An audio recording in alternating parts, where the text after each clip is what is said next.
कौन कहता है कि अंधेरा घना है, कौन कहता है कि अंधेरा घना है, दिया जलाना कहाँ मना है।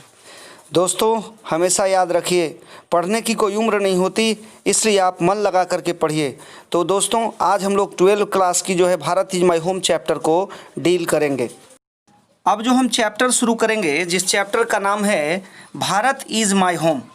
जैसा कि आप जानते हैं कि भारत को 4 नामों से जाना जाता है। भारत हमारा देश है और भारत को 4 नामों से जाना जाता है, भारत, आर्यावर्त, हिंदुस्तान और इंडिया।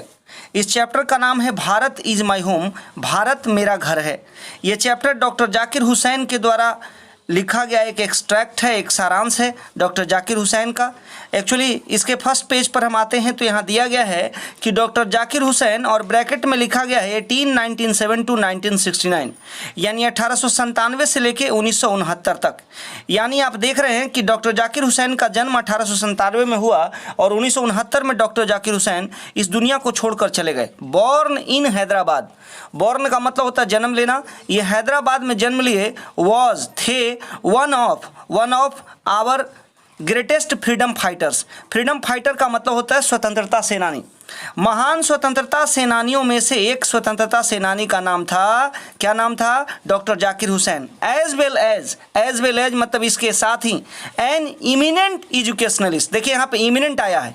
इमिनेंट का मतलब प्रसिद्ध से है, ऐसा व्यक्ति जो प्रसिद्ध था, जो अपनी विद्वता के लिए जाना जाता था।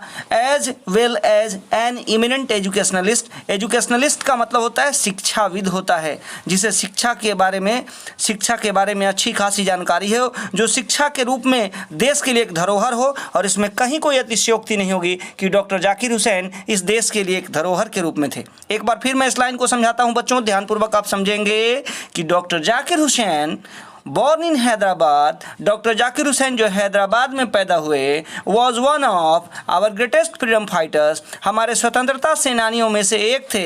एज वेल एज, उसके साथ ही एन इमिनेंट एजुकेशनलिस्ट, मतलब एक प्रसिद्ध शिक्षाविद भी थे। मैं समझता हूँ ये लाइन आपको क्लियर हो गया होगा बच्चों। डॉक्टर हुसैन जो थे बिकम का ये दूसरा पार्ट है, बिकेम, BCAME बिकेम। तो डॉक्टर जाकिर हुसैन हुए the president of India, Bharat के राष्ट्रपति हुए इन 1967, 1967 में भारत के राष्ट्रपति के रूप में, भारत के प्रथम नागरिक के रूप में डॉक्टर जाकिर हुसैन आए। यानी 1967 में डॉक्टर जाकिर हुसैन ने भारत के राष्ट्रपति के पद की गरिमा को मनोनीत किया। अर्लियर, इसके पहले, अर्लियर का मतलब होता है इसके पहले, अर्लियर ही हैड सर्व्ड, उन्होंने सेवा दिया as the governor of Bihar, Bihar के गवर्नर के रूप में उन्होंने सेवा दिया। दोस्तों सोचिए, सबसे पहले तो हमें फील होता है कि हम भारतीय हैं, लेकिन भारतीय के साथ साथ हमें उस समय गौरव का अनुभव होता है जिस समय हमें ये पता चलता है कि हम बिहारी हैं। और हमारे देश के जो राष्ट्रपति डॉक्टर जाकिर हुसैन हुए, डॉक्टर जाकिर हुसैन बिहार के गवर्नर भी रहे। सोचिए बिहार कितना गौरवान्वित महसूस करता है। 2020 में आज हमारे रामनाथ कोविंद जी बिहार के गवर्नर रहे हैं और आज हमारे भारत देश के राष्ट्रपति हैं। यानी बिहार कितना गौरवान्वित महसूस करता है कि बिहार के पद को सुशोभित करने वाले व्यक्ति भारत के प्रथम नागरिक डॉक्टर जाकिर हुसैन थे और आज भी प्रथम नागरिक के रूप में रामनाथ कोविंद जी हैं। वो देश के राष्ट्रपति हैं, वो भी बिहार के गवर्नर रहे हैं और बिहार के गवर्नर के पद को छोड़ने के बाद वो भारत के राष्ट्रपति हुए। तो दोस्तों कहता है क्या कि earlier he had served as the governor of Bihar, उन्होंने बिहार के गवर्नर के रूप में सेवा दी। Bharat is my home, Bharat मेरा घर है। इज एन एक्सट्रैक्ट, यह एक सारांश है। एन एक्सट्रैक्ट, एन क्यों हुआ बच्चों? क्योंकि यहाँ आर्टिकल और नाउन का कॉन्सेप्ट है तो एन लगा। चूंकि एक्सट्रैक्ट है, ए आया, ए जो है स्वर होता है, इंग्लिश में वॉवेल होता है, तो यहाँ एन लगा। An extract from the speech, उनके भाषण से लिया गया है।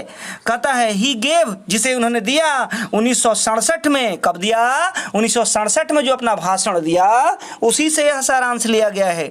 आफ्टर टेकिंग, लेने के बाद, an oath as a president, OATH, oath का मतलब बच्चों होता है, ओथ का मतलब शपथ, एज अ प्रेसिडेंट, राष्ट्रपति के रूप में शपथ लेने पे इन हिज फर्स्ट स्पीच, उन्होंने अपने पहले भाषण में, स्पीच का मतलब भाषण होता है, as the president of India, Bharat के राष्ट्रपति के रूप में, doctor Zakir Hussain pledges, PLEDGES, pledges का मतलब होता है शपथ लेना, ठीक है। Doctor Zakir Hussain pledges himself, अपने आप से शपथ लेते हैं। क्या शपथ लेते हैं? To the service of totality of India's culture, Bharat की सभ्यता और संस्कृति को बनाए रखने के लिए, भारत की सभ्यता और संस्कृति की अखंडता, एकता और संप्रभुता को बनाए रखने के लिए वो देश के लिए शपथ लेते हैं। क्योंकि डॉक्टर जाकिर हुसैन को पता था कि दुनिया में इंसान का काम होता है समाज को कुछ दे के जाना, और यही वह कारण था कि डॉक्टर जाकिर हुसैन ने 1967 के अपने भाषण में देश के प्रत्येक नागरिक को अपनी जिम्मेवारी समझाने की कोशिश की और यह बताने की कोशिश की कि चाहे वह छोटा से छोटा नागरिक क्यों न हो, उस नागरिक की जिम्मेवारी होती है और देश के जो है विकास में वह एक बहुत बड़ा योगदान देता है। और दे भी क्यों ना, किसान से लेकर के देश के राष्ट्रपति के पद तक, एक छोटे वर्कर से लेके तमाम बड़े पदों पर बैठे पदासीन अधिकारी, सभी का राष्ट्र के प्रति जो समर्पण होता है, उस समर्पण को हम अपने शब्दों में व्यक्त नहीं कर सकते। क्योंकि राष्ट्रभक्त के बारे में कहा जाता है कि देशभक्ति जिसमें हो वह एक दिलसाद है, देशभक्ति जिसमें हो वह एक दिलसाद है,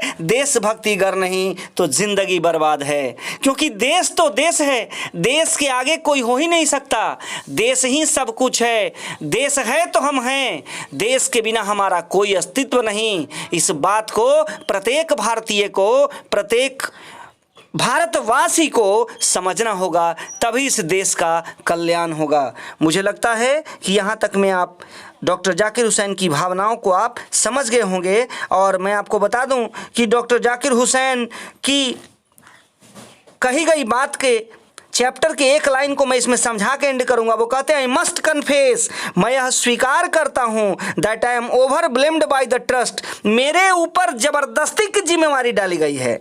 over blamed by the trust my people have placed me, मेरे लोगों ने मुझे पहुंचाया है, बाय इलेक्टिंग मी, मुझे चुन करके, to the highest office in the land, यानी जो हमारे धरती पर सबसे ऊंचा जो पोस्ट है, हमारे भारत मातृभूमि पर जो सबसे उच्च पद है, उस पद पर बैठाने का काम हमारे देश के देशवासियों ने किया है। मुझे जिम्मेवारी दी है और मैं इस जिम्मेवारी को बखूबी निभाऊंगा। आपको पता होना चाहिए, आज डॉक्टर जाकिर हुसैन हमारे बीच में नहीं है, लेकिन डॉक्टर जाकिर हुसैन के ऊपर मैं एक लाइन कहने जा रहा हूं दोस्तों, उसको याद रखना कि डॉक्टर जाकिर हुसैन के ऊपर कहता हूं, खुश जमालों की याद आती है, खुश जमालों की याद आती है, जिनसे दुनिया मुनव्वल थी उन उजालों की याद आती है, खुश जमालों की याद आती है, जिनसे दुनिया मुनव्वल थी उन उजालों की याद आती है, जाने वाले कभी लौट कर नहीं आते, जाने वालों की याद आती है।